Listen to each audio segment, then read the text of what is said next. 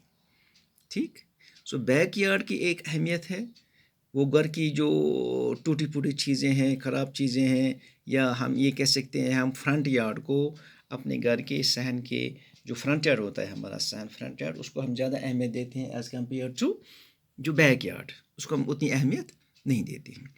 اب یہ جو ہندو لوگ ہیں یہ لڑکیوں کو، یہ پرانے زمانے کی بات ہے، یہ لڑکیوں کو اہمیت زیادہ نہیں دیتے تھے، بیٹی کو زیادہ اہمیت دیتے تھے. They used to give less importance to the girl child. یہ آج بھی ہوتا ہے وہاں پہ. تو اس کا یہ مطلب ہے اگر گھر میں یہ جو لڑکا ہو ایک لڑکی ہو تو زیادہ امپورٹنس دیتے ہیں لڑکے کو، لڑکی کو نہیں.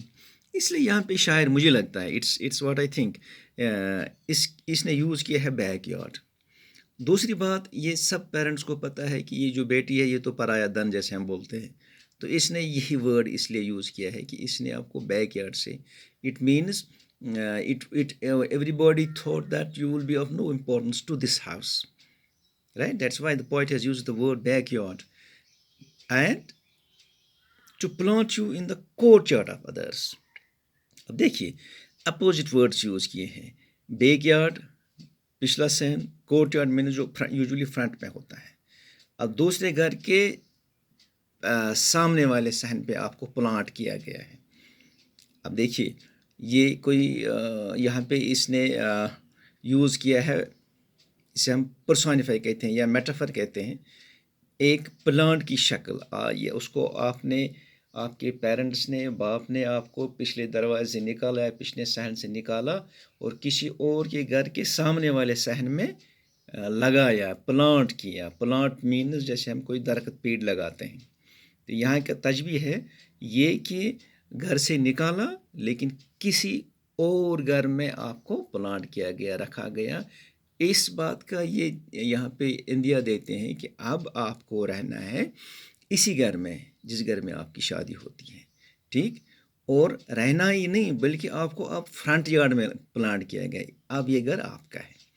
نو doubt there will be your father in law, there will be your mother in law, جو بھی ہیں گھر میں، لیکن بہرحال گھر اسی لڑکی کا ہوتا ہے جس کی اس گھر میں شادی ہوتی ہے. یہ پتہ گھر بنان أمۍ سُنٛدٕے. تَوَے چھِ اَتہِ وٲرڈ کوٚرمُت یِم یوٗز، ژٕ ہسا کٔرنَکھ مٲلۍ کٔڑنَکھ گھرِ ژٕ بیک یارڈ کِنۍ، مگر پٕلانٹ کٔرنَکھ ژٕ کَتٮ۪تھ؟ In the courtyard of اَدٲرٕس، بیٚکِس جایہِ فرٛنٛٹ صحنَس منٛز. یعنی ژٕ ہسا بناوکھ وۄنۍ اَمہِ گھرِچ مالکِن. ہُہ گھر اوسُے نہٕ ژےٚ پَنُن کینٛہہ. ییٚتہِ جہاں پہ آپ نے جنم دیا ہے سُہ اوس نہٕ ژےٚ پَنُن، وۄنۍ ہسا چھُ یِہوٚے پَنُن گھر. گو یہاں پہ ان لائنز میں جو شاعر ہمیں کہنا چاہتا ہے کہ جو ایک جوری اس نے کاؤنٹ کی اپنی ماں کی، کہا ماں یہ جو پہلی جوری میں دیکھ رہا ہوں یہ تب آپ کے چہرے پہ بنی جب باپ نے آپ کو گھر سے نکالا، مین جب باپ نے آپ کی شادی کی، اور یہ وہی پہلی جوری ہے. کیوں؟ کیونکہ آپ کو جس گھر میں آپ نے جنم دیا اس گھر میں سے آپ نکالا گیا شادی کے اس جب بندھن میں، تو وہاں سے آپ نکلی، کسی اور گھر میں آپ نے پناہ لی، کسی اور گھر میں آپ نے زندگی سٹارٹ کی. یہ جھری تب سے سٹارٹ ہو گئی ہے. امید ہے آپ نے ان لائنز کو اچھی طرح سے سمجھا ہوگا. انشاءاللہ کل ہم اور لائنز پڑھیں گے. تب تک کے لیے خدا حافظ.